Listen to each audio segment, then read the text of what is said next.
संचालकांसाठी एक महत्त्वाची बातमी आहे। पुढच्या आठवड्यापासून राज्यात नवी नियमावली समोर येते। गाडी चालवल्यास चालकाला कोर्टात नेलं जाणार आहे, रुपये दंड पडणार आहे। तर वाहन चालकांसाठी परिवहन विभागाने हा एक मोठा निर्णय। सुरुवातीला महत्त्वाची बातमी, महाराष्ट्र सरकारने घेतला अखेर मोठा निर्णय। 10 मार्च पासून दुचाकी व चारचाकी वाहनधारकांसाठी मोठा नियम। ही दोन कागदपत्रे जवळ नसली तर तुम्हाला बसणार 25,000 रुपयांचा दंड।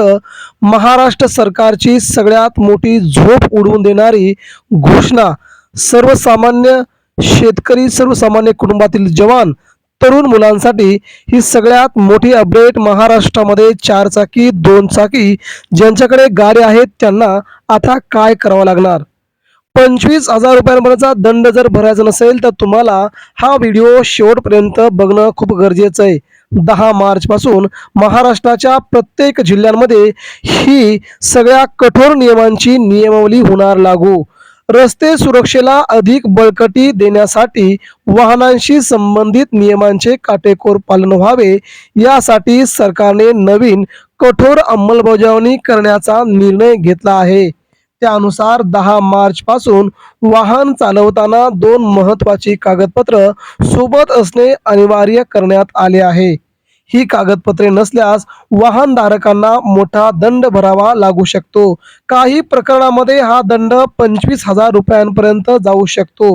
गेल्या काही वर्षांमध्ये रस्ते अपघातांची संख्या मोठ्या प्रमाणावर वाढली आहे। तसेच अनेक वाहन चालकांकडे आवश्यक कागदपत्रे नसल्याचेही वाहतूक पोलिसांच्या तपासणीत दिसून आले आहे। त्यामुळे रस्ते सुरक्षेला प्राधान्य देत सरकारने वाहनधारकांसाठी 5 कडक नियम आणि 2 महत्त्वाची कागदपत्र सांगितलेली आहेत। कोणती आहेत 2 महत्त्वाची कागदपत्र ती आता आपण जाणून घेऊया। 10 मार्च पासून वाहन चालवताना खालील 2 कागदपत्रे तुमच्याकडे जर नसतील तर तुम्हाला 25,000 दंड भरावा लागेल आणि जेलवारी देखील तुम्हाला होऊ शकते। कोणती आहेत 2 कागदपत्रे 10 मार्च पासून ती जाणून घेऊया। पहिलं आहे तुम्हाला लागणारं महत्त्वाचं कागदपत्र म्हणजे तुमचं ड्रायव्हिंग लायसन्स। वाहन चालवण्यासाठी ड्रायव्हिंग लायसन्स असणे कायद्याने बंधनकारक आहे। अनेकदा तपासणी दरम्यान काही वाहन चालकांकडे वैध परवाना नसल्याचे दिसून येते। त्यामुळे आता ड्रायव्हिंग लायसन्स नसल्यास तुम्हाला 25,000 ते 30,000 रुपयांचा दंड भरावा लागतो। ही तर नियमावली पहिल्यापासूनच आहे, परंतु खरं गुपित तर पुढे आहे। 2 नियम कोणते ते देखील आपण जाणून घेऊया। दुसरं तुम्हाला कागदपत्र आहे ते म्हणजे वाहन विमा, व्हेकल इन्शुरन्स। प्रत्येक वाहनासाठी थर्ड पार्टी किंवा संपूर्ण विमा असणे आवश्यक आहे। जर वाहन विमा संपलेला असेल किंवा नसेल तर त्या वाहनांवर कारवाई होऊ शकते। विमा नसलेल्या वाहनामुळे अपघात झाल्यास मोठे आर्थिक नुकसान होऊ शकते। त्यामुळे हा नियम अत्यंत महत्त्वाचा मानला जातोय। मग आता 2 महत्त्वाची कागदपत्रे किती आणि दंड किती लागणार? वाहतूक नियमांचे उल्लंघन केल्यास आता मोठा दंड आकारला जाऊ शकतो। तो म्हणजे ड्रायव्हिंग लायसन्स नसल्यास तुम्हाला 15,000 रुपये द्यावे लागतील। वाहन विमा नसल्यास तुम्हाला 20,000 रुपये दंड भरावा लागेल। वारंवार नियम मोडल्यास 25,000 रुपयांपर्यंत दंड किंवा इतर कारवाई, काही गंभीर प्रकारामध्ये वाहन जप्त करण्याची कारवाई देखील होऊ शकते। डिजिटल कागदपत्रे चालतील का? हे आता सगळ्यात तरुणांचं एक महत्त्वाचं विधान आहे। आजच्या डिजिटल युग सरकारने वाहनधारकांना काही सुविधा दिल्या आहेत।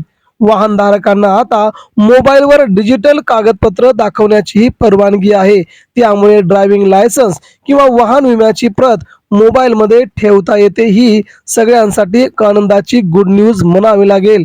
सरकारच्या अधिकृत ॲपमध्ये ठेवलेली कागदपत्रे वैध मानली जातात।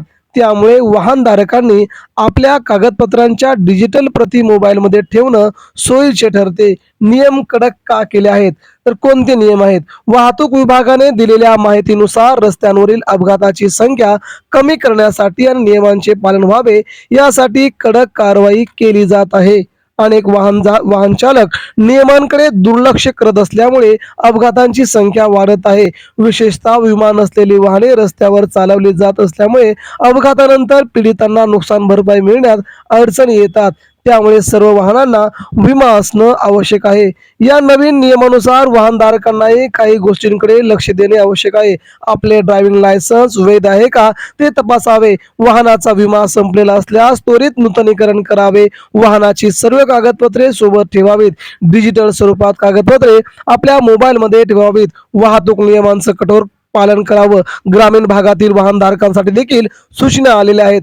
ग्रामीण भागामध्ये अनेक वाहनधारकांकडे अजूनही वाहनाची सर्व कागदपत्रे व्यवस्थित नसतात. त्यामुळे त्यांनी जवळच्या RTO कार्यालयात जाऊन आपल्या वाहनाची माहिती अपडेट करावी. तसेच वाहन विमा, प्रदूषण प्रमाणपत्र, इतर आवश्यक कागदपत्र वेळेवरती नूतनीकरण करणं गरजेचं आहे. अपघात टाळण्यासाठी नियमांचं पालन आवश्यक नसते. सुरक्षेच्या दृष्टीनं वाहनधारकांनी काळजी घेणं खूप गरजेचं आहे. वाहतूक तज्ज्ञांच्या मते नियमांचे पालन केल्यास रस्ते अपघातांची संख्या मोठ्या प्रमाणावरती कमी होऊ शकते. सरकारने आवाहन केले की वाहनधारकांनी पुढील 10 मार्च पूर्वी आपली सर्व कागदपत्रे तपासून घ्यावीत. आवश्यक असल्यास ती तात्काळ अपडेट करावीत. 10 मार्च पासून जर नियम लागू झाले तर तुम्हाला याचा खूप मोठा दणका बसू शकतो. तेव्हा सरकारच्या या नियमांचं आपण पालन करणं खूप गरजेचं आहे असं सरकारने जाहीर केलंय. तेव्हा 25,000 रुपये दंड भरायचा नसेल तर तुम्ही हे सगळे नियम बंधनकारक पाळणं गरजेचं आहे.